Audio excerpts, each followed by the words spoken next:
Hi everyone. या सेशनमध्ये आपण पाहणार आहोत सपोज टूचा यूज स्पोकन इंग्लिशमध्ये कशा प्रकारे करायचा. ओके, आता सपोज टूचा यूज लक्षात घ्या कशा प्रकारे आपण करतो. जसे की आपण स्पोकन इंग्लिशमध्ये बोलत असतो किंवा नेहमीच्या सेंटेन्समध्ये बोलत असतो. जसं की एक्झाम्पल, की तुम्ही हे करणं अपेक्षित आहे, तुम्ही तिथे जाणे अपेक्षित आहे, किंवा तू इथे असणे अपेक्षित नाही, तू इथे असणे अपेक्षित नाही, ती इथे असणे अपेक्षित नाही. ओके, म्हणजे या अर्थाने जेव्हा आपण सेंटेन्स बोलत असतो तेव्हा आपल्याला सपोज टूचा यूज करावा लागतो फ्रेंड्स, असं लक्षात घ्या. ओके, तर पुढे आपल्याला सेंटेन्सवरून हे सर्व डिटेल आपल्याला लक्षात येणारच आहे. तर हा अर्थ लक्षात आल्यानंतर थोडं आपण एक लक्षात घेऊया की सपोज टूचं सेंटेन्स कसं बनवलं जातं. तर पहिल्यांदा बघा, सब्जेक्ट घेतला जातो, त्याच्यानंतर ॲम इज आर पैकी जे सुटेबल आहेत ते आपल्याला घ्यावं लागेल. आणि वॉज वेअर, जेव्हा आपण पास्टचे सेंटेन्स काही बोलत असू तेव्हा वॉज वेअरचा यूज करायचा आहे फ्रेंड्स. ओके, ते सिच्युएशननुसार आपल्याला ते चेंजेस करावे लागतात.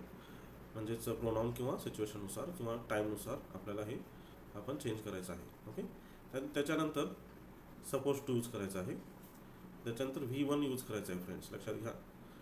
वर्बचा फर्स्ट फॉर्म म्हणजे V1चा यूज करायचा आहे, त्याच्यानंतर remaining part of the sentence. Okay, हा फॉर्म्युला थोडं लक्षात ठेवण्यासाठी, म्हणजे जेणेकरून सेंटेन्समध्ये थोडंसं कन्फ्युजन होऊ नये याच्यासाठी आपण या फॉर्म्युला सांगत असतो, हे लक्षात ठेवा. आता डायरेक्ट आपण आणखी डिटेलमध्ये समजण्यासाठी आपण डायरेक्ट सेंटेन्सकडे जाऊया, जेणेकरून तुमच्या चांगल्या प्रकारे लक्षात येईल.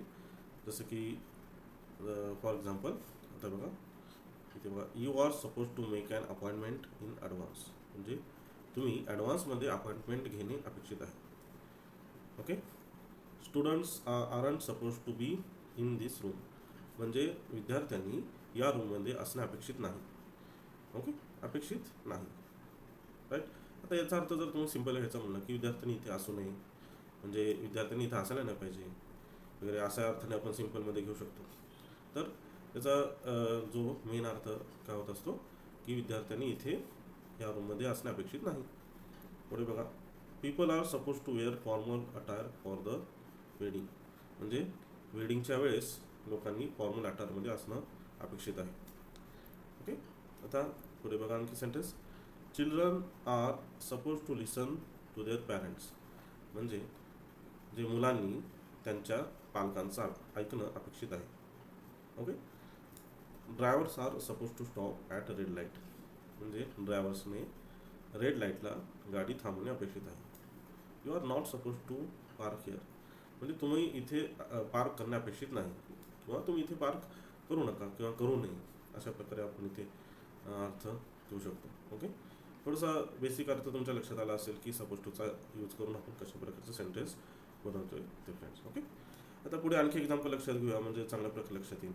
कारण हे अशा प्रकारचे सेंटेन्स जे आहेत ते आपल्याला जास्तीत जास्त एक्झाम्पल आपण जेवढे यूज करू तेवढे हे आपल्याला चांगल्या प्रकारे लक्षात येत राहतात. ओके,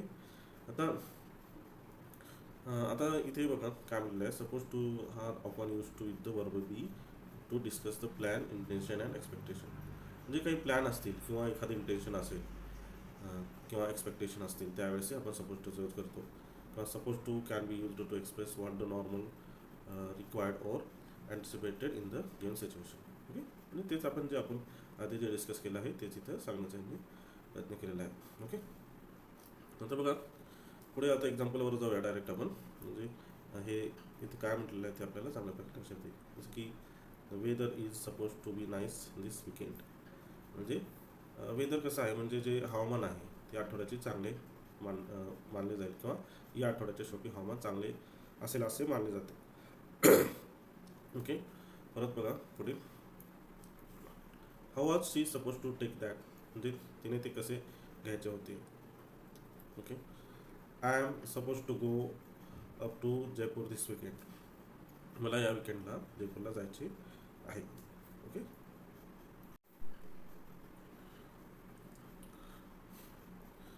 पुढे बघा next example, woman aren't suppose to assume the man's role, म्हणजे स्त्रियांनी पुरुषांची भूमिका स्वीकारली पाहिजे असे नाही.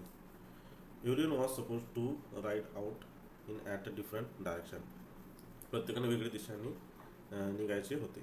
Okay, how was I suppose to know you, म्हणजे मी तुला कसे ओळखणे अपेक्षित होते. ओके, किंवा मी तुला कसे काय ओळखू. मी तुला कसे ओळखायचे, अशा प्रकारचे आपण इथे अर्थ घेऊ शकतो. ओके, पुढे बघा. You are suppose to avoid the subject. तुम्ही विषय टाळायला हवा. म्हणजे you are suppose to avoid the subject, तुम्ही विषय टाळायला हवा. फ्रेंड्स, इथे लक्षात घ्या की कशा प्रकारे सेंटेन्स त्याच्या सिच्युएशननुसार आपल्याला कशा प्रकारे इथे आपण सपोज टूचा यूज करत आहोत. म्हणजे थोडंसं प्रॅक्टिस केल्यानंतर आपल्याला चांगल्या प्रकारे सपोज टू यूज करता येईल. ओके, पुढे बघा. I didn't realise I was suppose to dine with you. म्हणजे मला हे कळे नाही की मी तुझ्याबरोबर जेवायला हवे होते. Okay, she was suppose to be supportive of her game. तिला तिच्या खेळाचा पाठिंबा घ्यायला हवा होता. I am suppose to change casual clothes. मी कॅज्युअल कपडे बदलणे अपेक्षित होते. किंवा मी कॅज्युअल कपडे बदलू इच्छित आहे, किंवा मी कॅज्युअल कपडे बदलणे अपेक्षित आहे. ओके, म्हणजे थोडासा अर्थ तुम्ही लगेच लक्षात घ्या कशा प्रकारे इथे थोडंसं अर्थामध्ये फरक होतोय. ओके, सिच्युएशननुसार आपण ते आपल्याला योग्य तो अर्थ घ्यावा लागेल. ओके, पुढे बघा. I was suppose to tell you about the party. मी तुला एका पार्टीबद्दल सांगणार होतो. ओके, सांगणार होतो. इथं वॉज आलेला आहे, इथं लक्षात घ्या. आता तुम्हाला इथं सेंटेन्स लक्षात येत आहे की काही ठिकाणी ही वॉज आलेला आहे, काही ठिकाणी हे ॲमिजार मधलं आर आलेलं आहे. पुढे बघा. You are suppose to go down. तुला खाली